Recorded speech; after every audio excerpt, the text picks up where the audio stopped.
Hello, my cookies. Welcome to Russell Cooks. Thanks so much for tuning in. Today, I have a tomato galette. We're getting into spring and summer. That's tomato season. You have to take advantage of just delicious tomatoes. I miss them during the winter.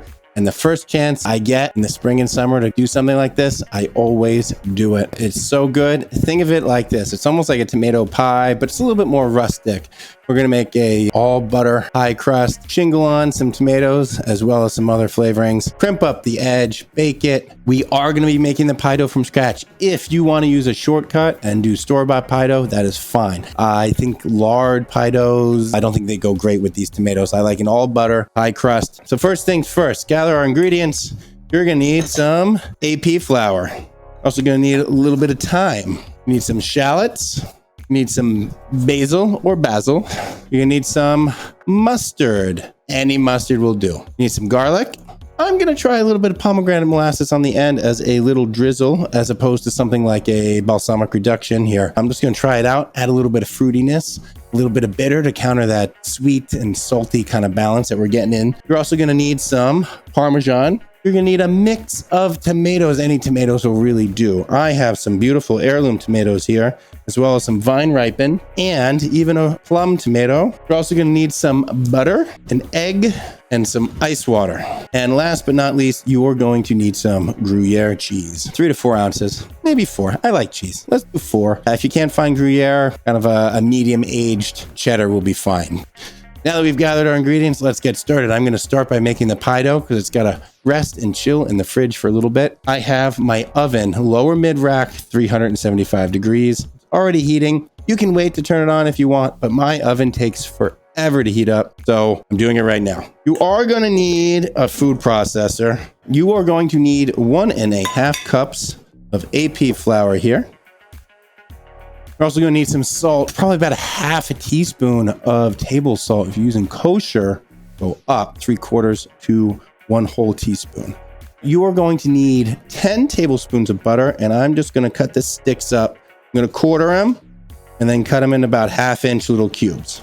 And you want it pretty cold. So these just came out of the freezer, actually. I'm just going to cut them up and I'm just going to sprinkle them over top. But first, I want to pulse this. I want to make sure the flour gets a little aerated and the salt gets mixed in. Next up, we are just going to pulse this. You want coarse crumbs. It's going to be kind of like sandy. So it's going to be anywhere between 8 and 12 pulses. 1, 11. All right, here we go. Now comes time for that ice water. Remember, we had that ice water, and I'm just going to do 6 tablespoons of ice water here. I'm going to pulse it again, and hopefully the dough comes together. If not, I can always add a little bit more water. All right, starting to come together. 3 more. All right, now I got even coarse, sandier crumbs. I'm going to get this out, put it into a ball, get in some plastic, flatten it down to a disc, stick it in my fridge.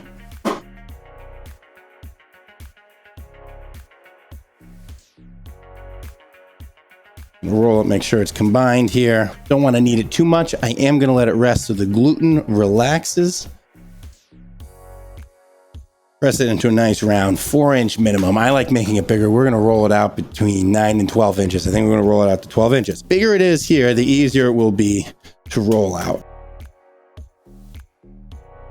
All right, great. Get it in the fridge, chill it down. You want that butter cold, 30 minutes. Then let's turn to our tomatoes. Careful you don't cut yourself when coring. 1/4 inch thick.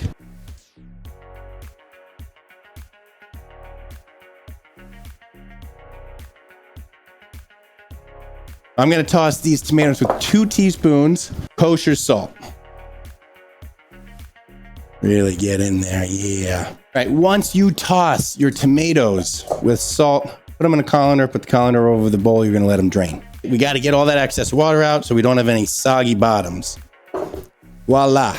And let it drain. All right, set that aside. Now let's prep our other ingredients. We are going to need shallot. Cut up, we are going to need garlic. Get our thyme going as well. This is probably a tablespoon of thyme pre-minced. I'm going to mince it. You should end up with maybe a teaspoon. 3/4 of a teaspoon is fine. Do not sub dried thyme in here. Each bite will be a little too potent. Fresh thyme is less potent. than dry thyme. All right, let's do 1 garlic clove. I'm going to do a second clove of garlic because typically with these, you lose a bunch of garlic through the press. We're going to do some shallot here. I'm just going to slice it thin, but it's a little bulbousy, so I'm going to cut it in half first. I need to do the Gruyere. I'm just going to shred. This is 8 and something ounces. I'm going to shred about half this. Oh, it's a little more than half. That's fine. Let's do the dough. Now, if you let it chill for too long, you actually might need to let it come up to room temperature a teeny bit, just maybe 10 minutes or so, just to make it malleable enough. Rolling it into a 12-inch round. Just keeps it round as you roll it out. Start in the center, move around.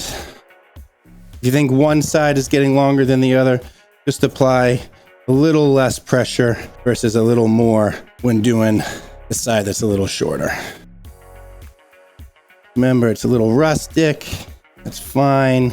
Check it out. Here we go. We got 12 on the money. So now it's time to deal with these tomatoes. You can see I got a bunch of liquid out. I'm going to kind of shake it, try and get a little bit extra that moisture out. I'm going to try and pat them dry as best I can, but essentially I'm going to drain this out of the bowl, dry it out, get my tomatoes in there because I got to toss them with a whole bunch of stuff. It's time for the thyme, garlic, shallot. I forgot to mention, you're going to need a little olive oil. About 2 tablespoons olive oil here. 1, 2. I think they're plenty salty, but if you try a tomato and you feel like you need a little bit more salt in there, you can always add a little bit. I'm also going to be using a little bit of Parmesan. That's going to add a little bit of saltiness as well. And we can always season right at the end. No big deal. Toss all this together. Be gentle with those tomatoes. Now it's time to layer it and get going and bake it. First things first, we're going to do 1 big heaping teaspoon of my Dijon. Remember, it's a little bit potent. It packs a punch. I'm just going to spread it out over this dough. If you want to use a brush, you can. If you want to just do kind of like a 10-inch circle with it, it's fine. If you go to the edges, it's fine. But when I put my cheese on, I'm going to try and leave a little bit of a border here because I'm going to fold this up. Now it comes time for the tomatoes and the shallots and such. Some of these more busted ones I'll put in the center and I'll cover up.